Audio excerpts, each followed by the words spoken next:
O programa Eu, Nós e Nosso Meio Ambiente Webdoc apresenta a série A Saúde dos Recursos Hídricos Brasileiros em Pauta. A série A Saúde dos Recursos Hídricos Brasileiros em Pauta está em sua segunda temporada. Dando sequência em 2022, apresentamos o 7º episódio, que é uma imersão na bacia hidrográfica do Tapajós, na Amazônia.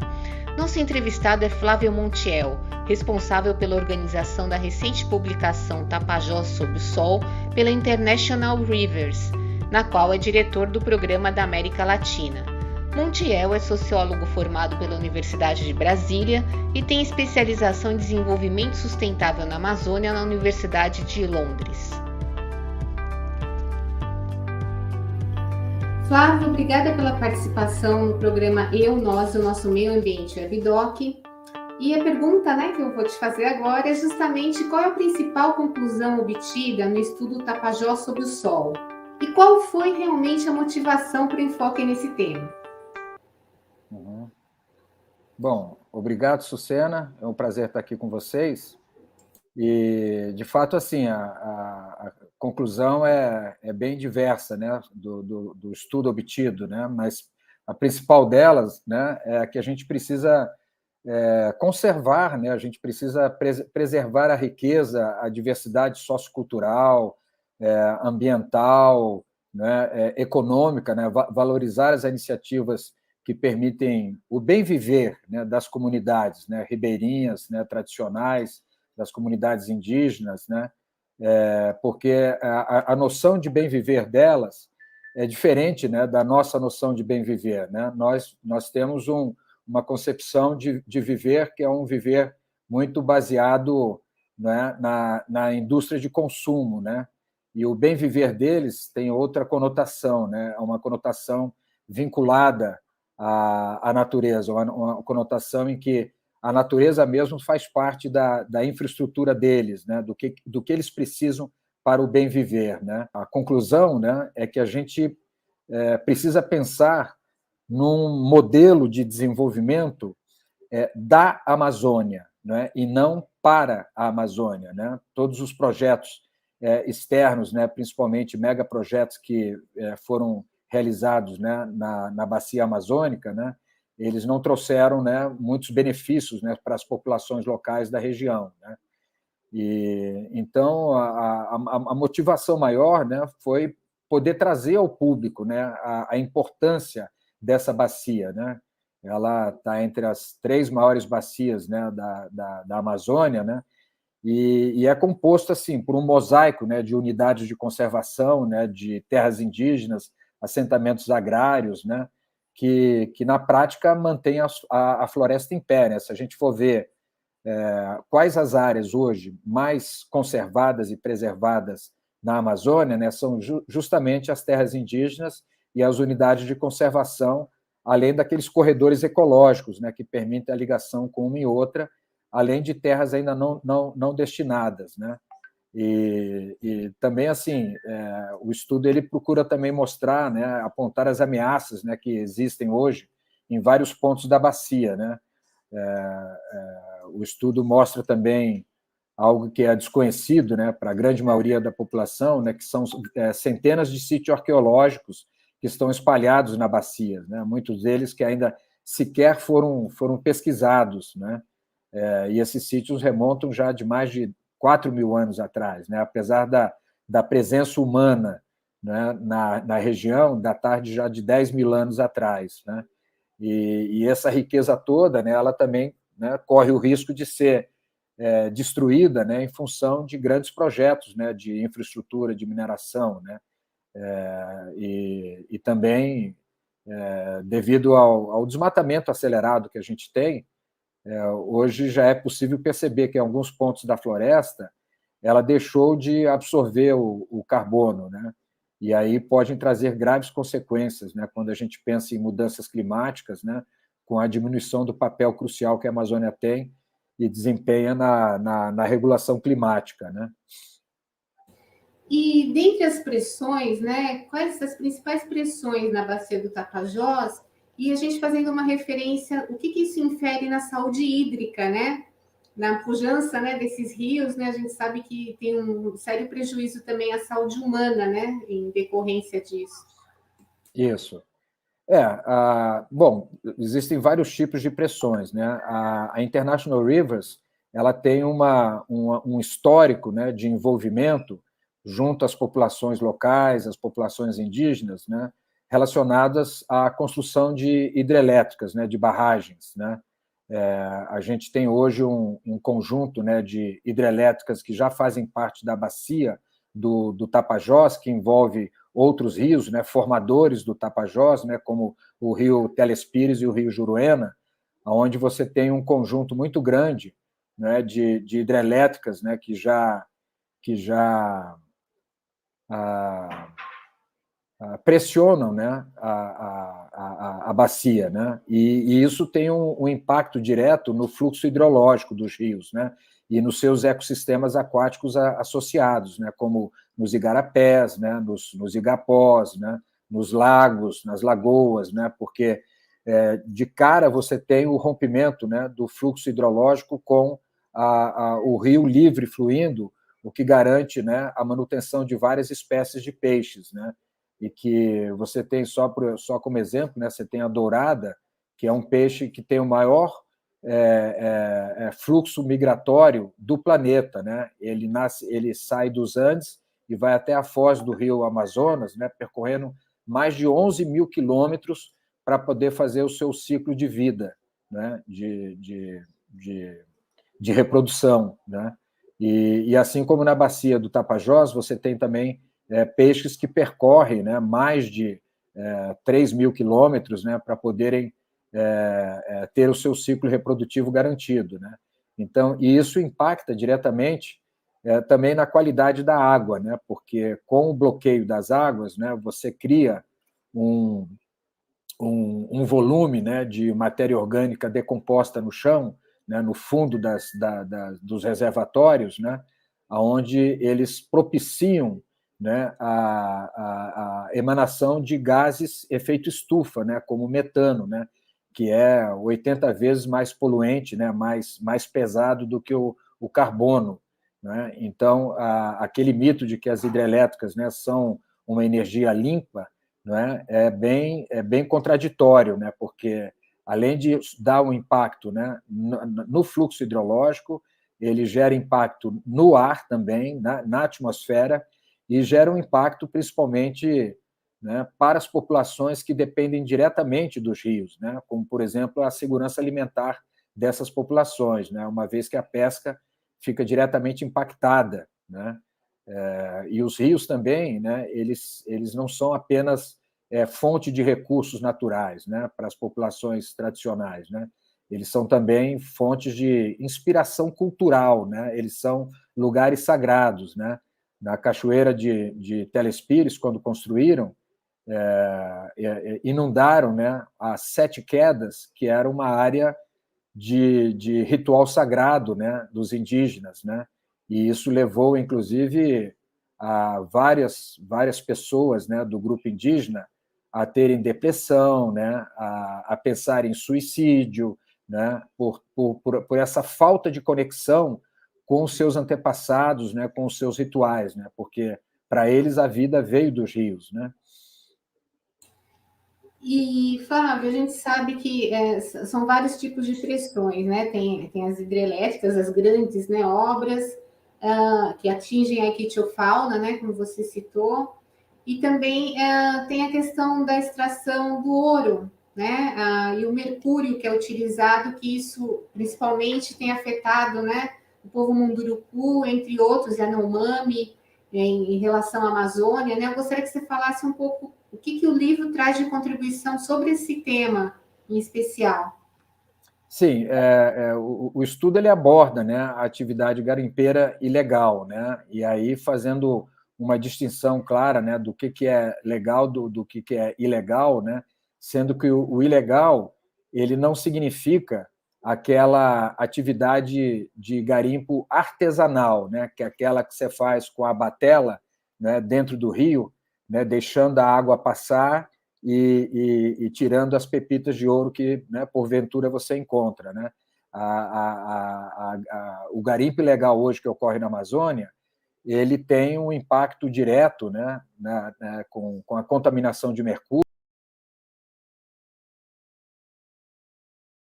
e de outros, né, metais também, que vão diretamente para os rios, né? São atividades feitas por maquinário pesado, né? Um maquinário que traz uma necessidade de um investimento muito grande, né?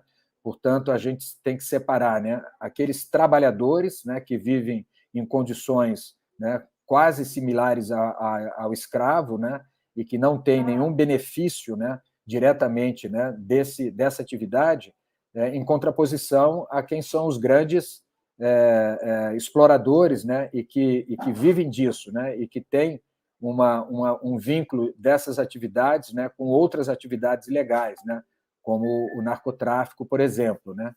E os estudos também, outros estudos também mostram, né, que nos últimos anos, né, nos últimos 3 anos, né, já se despejou mais de 7 milhões de toneladas de sedimentos no rio Tapajós, né, e nos seus afluentes, né? E como eu disse, né, ao contrário, né, do que se pode imaginar, essas atividades elas não trouxeram desenvolvimento e benefícios para as populações locais, né?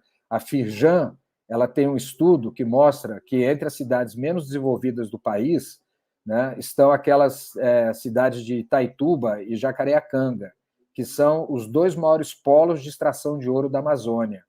Então, isso revela claramente, né, o que significa a atividade ilegal, né?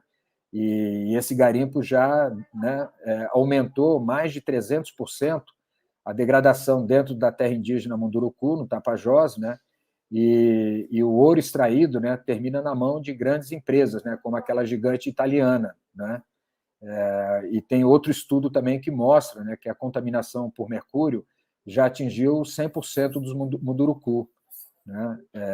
Isso é um dado muito alarmante, né, porque pode trazer prejuízos para a própria sobrevivência, né, da comunidade como uma etnia, né?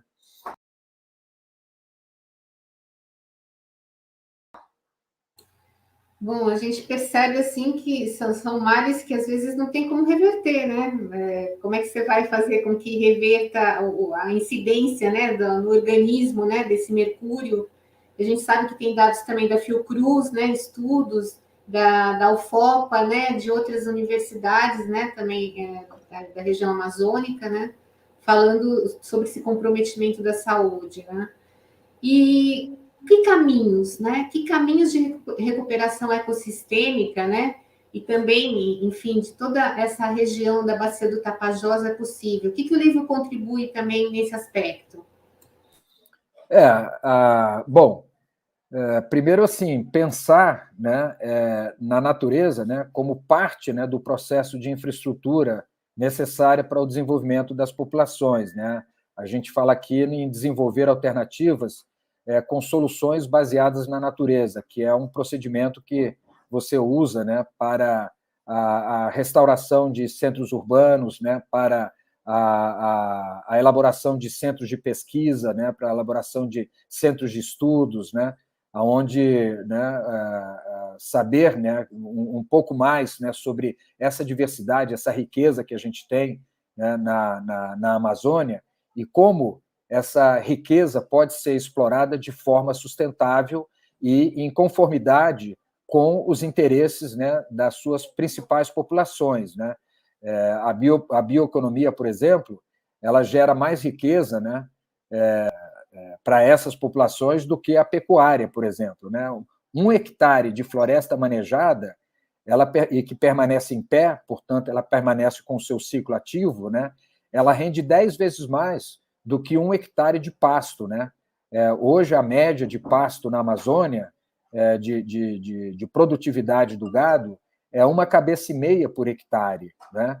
Então, isso mostra que as alternativas que já estão em curso, né, elas podem ser muito mais rentáveis e de retorno, em vez de serem atividades concentradas na mão de poucos, né, com riqueza na mão de poucos, ela pode ser distribuída, né, como, por exemplo, o que ocorre no manejo da reserva extrativista lá do Tapajós Arapiuns, que é uma região belíssima, né, onde os produtos da natureza, né, são explorados, como açaí, pupunha, cupuaçu, outros produtos também, né, que de forma sustentável, né, trazendo aí sim benefícios, né, para as populações locais, né, e as populações indígenas também, né.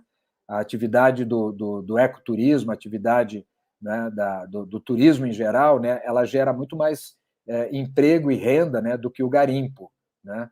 E claro que esse turismo sendo feito também de forma sustentável, né, para não pressionar, né, os ecossistemas, né, que nós temos, né, vide hoje o que aconteceu com o Alter do Chão, né, em que a atividade garimpeira praticamente inviabilizou a atividade turística lá em Alter do Chão, né, pelo menos por um tempo, né, mas que é um polo, né, da atividade turística, né, hoje na Amazônia, né.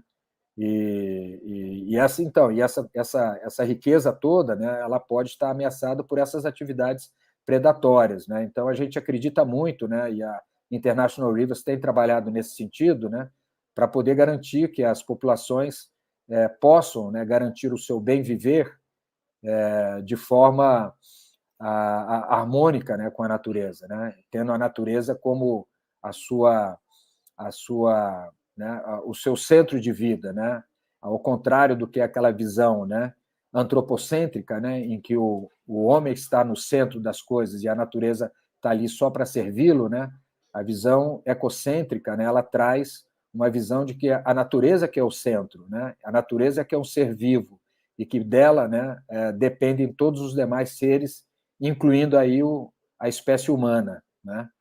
E a gente também, como alternativa, né, a gente também gostaria de dizer que a International Rivers trabalha, né, com a proteção permanente de rios, né.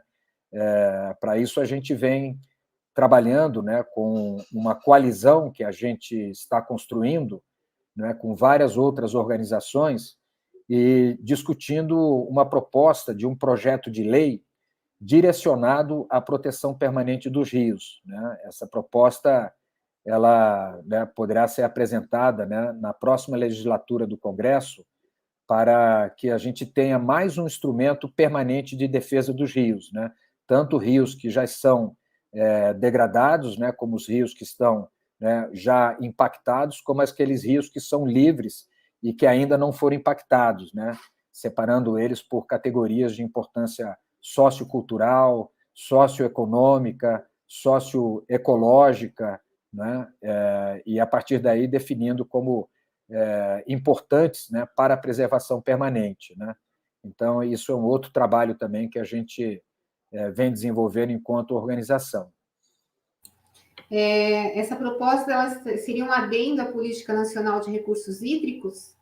Ela seria um adendo, né? A gente tem dois caminhos. Uma é apresentar um projeto de lei, né, que seja uma emenda, né, à Lei 9433, né, que é a Lei de Gestão dos Recursos Hídricos, da Política Nacional de Recursos Hídricos, né? E a outra seria apresentá-lo como um projeto em si, né, como um projeto de lei que resultaria numa nova legislação, né? Porque hoje você não tem, né, a não ser de forma muito vaga, você não tem uma lei específica que fale sobre a proteção permanente de rios, né? Você tem alguns parâmetros, né, alguns enunciados, né, mas não existe essa lei específica, né, que possa garantir a proteção de rios, como a gente já vê ocorrendo em outros países, né, como no Equador, né, onde o rio foi colocado, né, como sujeito de direitos na Constituição do país, né? Então ele deixou de ser apenas um recurso para se tornar, né, um organismo vivo e presente na vida de todos, né? E fiquei com uma dúvida, por exemplo, porque você tem outras dimensões, por exemplo, de licenciamento ambiental, né, que às vezes é conflitante nisso tudo, né? Nessa proposta, então, haveria uma consonância com todas essas outras, vamos dizer assim, legislações que acabam confrontando com o que vocês estão propondo? De fato, assim, hoje você tem no Congresso Nacional mais de 60 projetos de lei que versam, né, sobre a Política Nacional de Recursos Hídricos, né? A nossa viria no sentido de garantir a sua proteção, né? E você tem projetos de lei que procuram diminuir, procuram fragmentar a lei que existe hoje, né? Que é a Política Nacional de Recursos Hídricos, né? E que não né, consideram, por exemplo, a questão, né, das mudanças climáticas, né? Elas não tratam, né, como eu falei antes aqui, né, da perspectiva de soluções baseadas na natureza, né? Quando se pensa em infraestrutura hídrica, né? É preciso investir em soluções que possam garantir, né, essa segurança hídrica, né, mas não baseada em obras convencionais, né? Existem também iniciativas de projetos de lei que vão no sentido de privatizar o uso da água, né? Sendo que nós já temos na Constituição, né, que a água é um bem de uso público, né? É um bem que deve ser gerido de forma pública, né?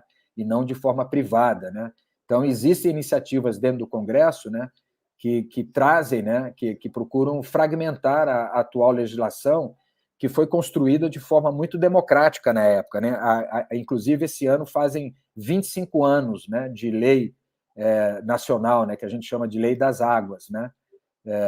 E existem outras propostas também dentro do Congresso que vêm no sentido de enfraquecer os comitês de bacia, né, na medida em que coloca a gestão toda centralizada na mão do Conselho Nacional de Recursos Hídricos, né?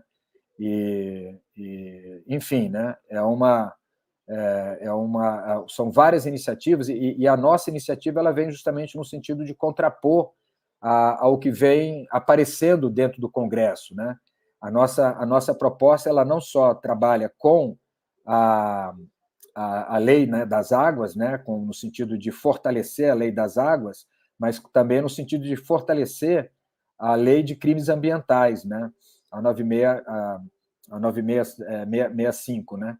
Que traz a lei de crimes e nós tipificamos, né, o que vem a ser alguns crimes contra a degradação de rios, né? Então também ela trabalha em conjunto, né, com a legislação ambiental. E Flávio, a gente sabe também que a agricultura, o uso, né, de agrotóxicos acaba acarreando, né, para as águas. No tocante à bacia do Tapajós, o que vocês têm a respeito desse tópico? Hoje em dia, né, com o crescimento da produção de soja, que está avançando cada vez mais, né, no sentido norte, né, do Mato Grosso para o Pará, né, você tem cada vez mais o aumento, né, de agrotóxicos sendo carreado para os rios, né? Eles são carreados primeiro por essas pequenas nascentes, né, pelos pequenos afluentes, né, até desaguar no rio Tocantins, no rio Tapajós, né? Então, assim, com a aprovação hoje, né, da lei, né, quer dizer, do projeto de lei na Câmara, né, ele ainda vai ser discutido no Congresso, né, é um contrassenso, né, quando a gente fala em querer preservar as bacias, em querer desenvolver projetos de revitalização das bacias, né, você ter uma lei como essa, né, que traz só mais veneno, né, para os rios, né? Então, com o crescimento, né, da atividade agrícola, né, principalmente, né, de commodities, né, que são voltadas para exportação, né, e que também não geram riqueza no local, o risco, né, de contaminação por esses produtos é muito grande, né? Além de quem trabalha na lavoura, né, o risco é muito grande, né? E a gente está acompanhando esse projeto de lei e articulando com outras organizações da sociedade civil para poder ver se a gente, né, segura esse projeto de lei no Congresso ainda. Bom, a gente está chegando nos momentos finais, né? Eu gostaria que você fizesse as suas considerações quanto a o que é possível fazer e o que está sendo feito para a recuperação da saúde hídrica, né, da bacia do Tapajós, né? Que é esse caminho de esperança aí, né, com relação a essa revitalização. Na verdade, assim, nós não podemos dizer que que já está em curso, né, um processo de revitalização da bacia, né?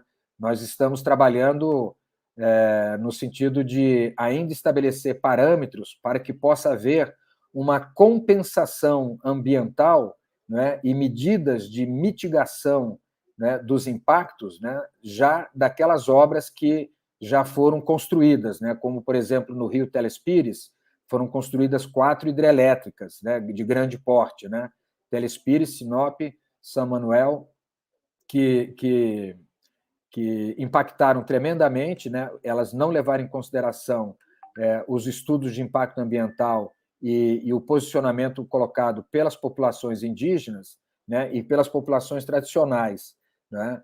Então, a gente ainda trabalha no sentido de conseguir estabelecer com essas empresas e com o governo do Estado, né, quem licenciou essas obras, medidas de reparação, né, para que os impactos possam ser mitigados e as populações que sofreram esses impactos possam receber a atenção mínima, né, uma compensação mínima, né, pelos prejuízos que sofreram, né.